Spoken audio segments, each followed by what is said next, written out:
Hey guys, Brand at Keystone Gun Sales. Want to take a minute to do a little video for you guys. Want to show you this new product, the Mantis X10 Elite. Dry fire or live fire training system. I'm pumped about this, you guys. I really think you're going to like it. Check this out. We'll walk through some details. Okay guys, little walkthrough on the Mantis X10 Elite.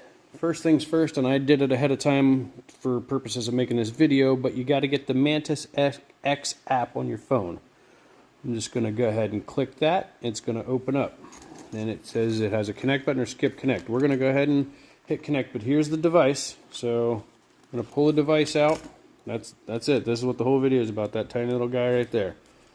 So we're going to take this gun. We're going to safety check it. We're all clear there. We're going to mount this on the firearm, on the pick rail, and make sure it's on there. Now this is quote-unquote forward, and it's important to know for the settings. I'll show you in a minute here. But then we're going to go ahead and push the button on the Mantis. It'll flash green. We'll press connect there. Once they're connected, that'll be a solid green. There we go. So we're good to go. We're connected.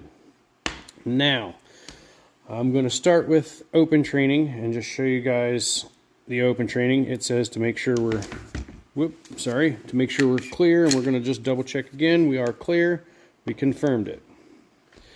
Now, we are in open training. We'll go to settings. It's going to ask you if you're using it on a handgun or a rifle, right-handed, left-handed, live fire, dry fire, forward, which I was showing you that this is considered mounted forward, or backward if you mount it the other way. It just wants to know which way you have it mounted and where you have it mounted, bottom, top, left, right. If you have an AR with a rail, you can put it all sorts of different places. It just wants to know where you're at. So then we're going to go back to train. I'm going to start with open training, and I'm going to lay the gun there. I'm going to go to live view. So as you can see, it's right in the middle because it's not moving. It's so sensitive, it can notice me tapping on the glass. So that's how precise this thing is. Also, while we're under the live, I want to show you, I'm going to hold the gun and I'm going to point it towards the target and quote-unquote hold it steady. I feel like I'm holding that gun pretty steady, but as you can see, there's a good bit of movement. So that's how precise this thing is. Let's go back to the training. I'm going to go ahead and pop off a couple here and try to maybe do it, well, try to do it funky. There we go. That was a bad one. I'm trying to be good at being bad right now. All right, so there's a couple shots, and I was just taking them to show you guys here. I'm going to hit stop. It's going to give me my average score was a 51.4, which that's failing in my book, any book I ever read. So that being said, each chunk of the pie there was a shot that you took. And what you can do is you can click each section, and it'll tell you, okay, you shot down. Here's maybe why you were pulling down, is that you're pushing forward as you're pulling the trigger.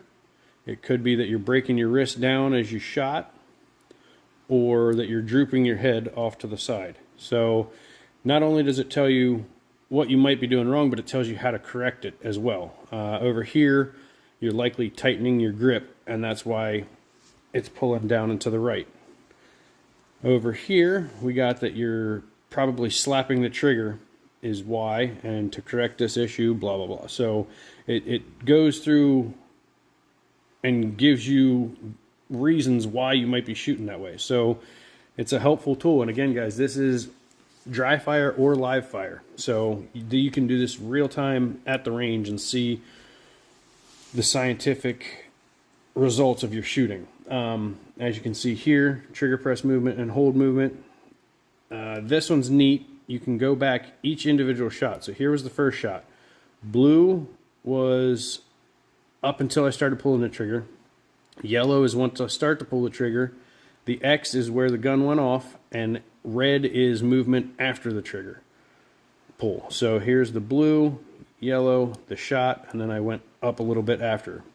Again, this thing goes back 1/1000th of a second when you pull the trigger to see where you're moving. So you're looking at a real small snapshot of time, but it's real precise in showing you that. Now, that was the open training. If you go back to this screen, it has all sorts of stuff. You can do a holster draw analysis, recoil meter, feet together is the daily challenge. There's all sorts of different challenges. The open training is what we're under. Shot timer. It's a random shot timer. It's not every 5 seconds. It'll just beep, and you have to draw and shoot. Par timer. Shoot or no shoot is simply the screen will be white and it'll say on blue shoot, and it'll, again, at no certain increments of time, it'll pop up either a green or a blue, and you only want to shoot if it's blue, obviously. But it times you on all that. Benchmark, timed benchmark, endurance, compress, surprise, break, primary hand only. So I'm right-handed, so that would be just my right hand without both hands. Support hand only would probably be one all of us could work on. I don't know that I've ever shot just left-handed, so that might be a good skill to learn. Reload drills, cadence drills, hostage rescue. They tell you to put like a post-it note on the wall for that or something, and when that random timer goes off, you have to draw, point at that post-it note, shoot with an 85 or higher, and do it in under 4 seconds, and that's how they determine if you quote-unquote saved the hostage. Then there's all these courses down here, and I think once you pass these courses, I'm pretty sure they send you some patches and stuff. So there's all sorts of stuff, and I haven't even gone through all of it, to be honest with you, but there is all sorts of stuff on this program that I think is going to be helpful to any shooter to help them out. So let us know if you need one of those. They have a couple different systems I might do videos on later, but MSRP and the lowest I'm supposed to sell it for is $249.99. KGS price, don't tell anyone, $229.99. So let me know if you need one of those. Look forward to helping you guys out. Have a good one.